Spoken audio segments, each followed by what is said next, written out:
महाशिवरात्रि का दिन देवी पार्वती और भोलेनाथ के जन्म जन्मांतर का साथ और पूर्णता प्राप्त प्रेम का प्रमाण है। देवी पार्वती ने सदियों प्रतीक्षा और कठोर तप के बाद फाल्गुन माह के कृष्ण पक्ष की चतुर्दशी के दिन शिव को पति के रूप में पाया था। शिवजी सकल सृष्टि के स्वामी हैं।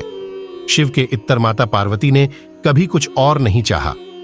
लेकिन एक ऐसा भी वाक्य है जब भोलेनाथ को माता पार्वती के क्रोध का शिकार होना पड़ डरा था। इतना ही नहीं, देवी पार्वती ने क्रोध की आग में भोलेनाथ को ही श्राप दे दिया। आइए जानते हैं आखिर क्यों माता पार्वती ने शिव को श्राप दिया।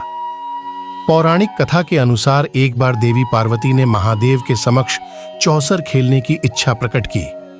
भोलेनाथ ने देवी के प्रस्ताव को स्वीकार कर लिया। चौसर का खेल शुरू हुआ।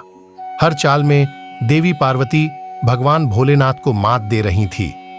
खेल में भगवान शिव सब कुछ पार्वती जी के हाथों हारने के बाद पत्तों के वस्त्र पहनकर गंगा के तट पर चले जाते हैं।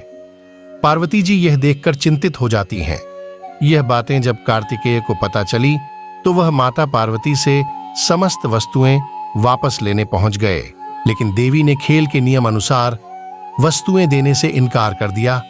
फिर देवी पार्वती और कार्तिकेय जी के बीच खेल शुरू हुआ, जिसमें माता हार गईं।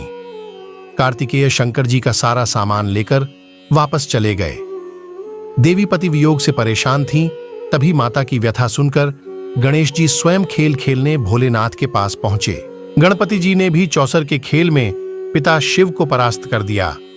अपनी जीत की खुशी का समाचार गणपति ने माता को सुनाया तो उन्होंने पिता को पुण्य कैलाश पर लाने की बात कही। गणपति जी ने दोबारा प्रयास किया, लेकिन शिव नहीं माने और इस बार भोलेनाथ के भक्त रावण ने गणेश जी के वाहन मूषक को बिल्ली का रूप धारण करके डराकर भगा दिया। शिव ने कहा कि अगर पार्वती जी फिर से खेल खेलने को राजी होंगी तो वह लौट आएंगे। पार्वती जी ने महादेव के प्रस्ताव को स्वीकार किया। चूंकि अब शंकर जी अपना सब कुछ हार चुके थे, ऐसे में पार्वती ने उनसे पूछा कि अब उनके पास खेल में हारने के लिए क्या है। इस पर नारद जी ने अपनी वीणा शिव जी को सौंप दी। खास बात यह है कि इस खेल में भगवान विष्णु ने भोले शंकर की इच्छा से पासा का रूप धारण कर लिया था। अब खेल में भोलेनाथ हर बार जीतने लगे। गणपति जी महादेव और विष्णु जी की चाल समझ गए। उन्होंने सारा वृतांत माता को बताया तो वह भयंकर क्रोधित हो उठीं। उसी समय रावण ने माता को समझाने का प्रयास किया, लेकिन उनका क्रोध शांत नहीं हुआ तथा क्रोधवश उन्होंने भोलेनाथ को शाप दे दिया कि उनके सिर पर सदैव गंगा की धारा का बोझ रहेगा। वहीं इस खेल में शिव का साथ देने पर रावण को भी श्राप दिया कि एक दिन भगवान विष्णु ही उसका अंत करेंगे।